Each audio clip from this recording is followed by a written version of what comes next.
വൈക്കം നഗരസഭയിൽ വയോജനങ്ങൾക്കായി കട്ടിൽ വിതരണം ചെയ്തതിൽ ക്രമക്കേടെന്ന് ആരോപണം.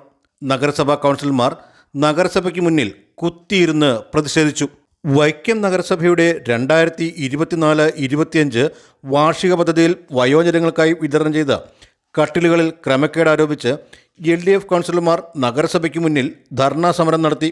ജനറൽ വിഭാഗത്തിന് ഒരു വാർഡിൽ 5 കട്ടിലും SC വിഭാഗത്തിന് 19 കട്ടിലും ഉൾപ്പെടെ ആകെ 149 കട്ടിലുകളാണ് അനുവദിച്ചത്.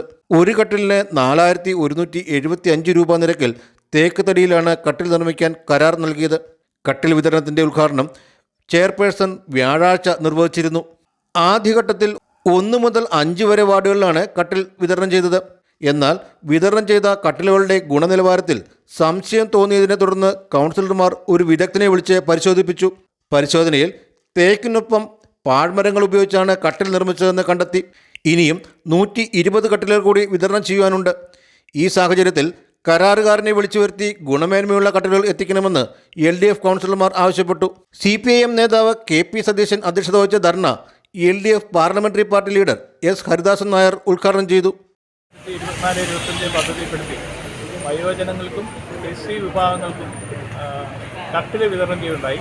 ആ വിതരണത്തിന് വേണ്ടിയിട്ട് ഒരു ഏജൻസിക്ക് കൊടുക്കുകയും സർക്കാർ ഏജൻസി എന്നാണ് പറയുന്നത്. ആ ഏജൻസി അവസാന നിമിഷം മാർച്ച് തീരാറായപ്പോഴാണ് 30 കട്ടിൽ കൊണ്ടുവന്നത്. 180 കട്ടിലാണ് ആകെ കൊട്ടേഷൻ ലഭിച്ചത്. അത് തേക്കിൻ്റെ കട്ടിലാണ്. 4100 രൂപ വെച്ചാണ് ഒരു കട്ടിലിന് വില പറഞ്ഞ് കൊട്ടേഷൻ സമ്മതിച്ചത്.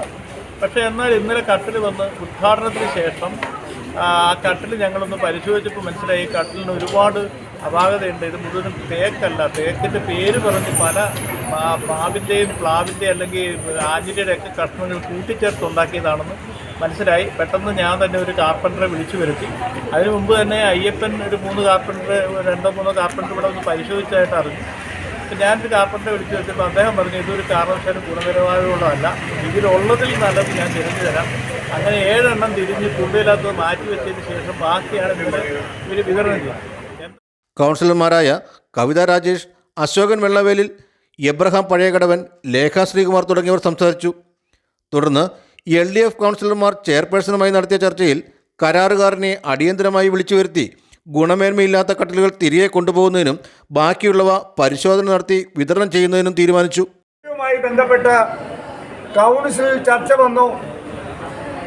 ആ കൗൺസിൽ വന്നപ്പോൾ തന്നെ ഈ കട്ടിലിൻ്റെ വിലയെ സംബന്ധിച്ചും ഇതിൻ്റെ ഗുണനിലവാരം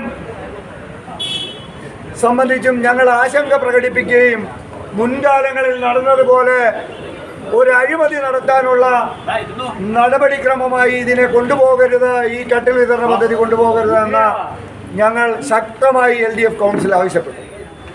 അപ്പോൾ കൗൺസിലിൽ ഭരണപക്ഷത്തു നിന്ന് നൽകിയ ഉറപ്പ്, പ്രത്യേകിച്ച് ക്ഷേമകാര്യ സ്റ്റാൻഡിംഗ് കമ്മിറ്റി ചെയർമാൻ അടക്കം അവകാശപ്പെട്ടത്. Vision news, Vaikom.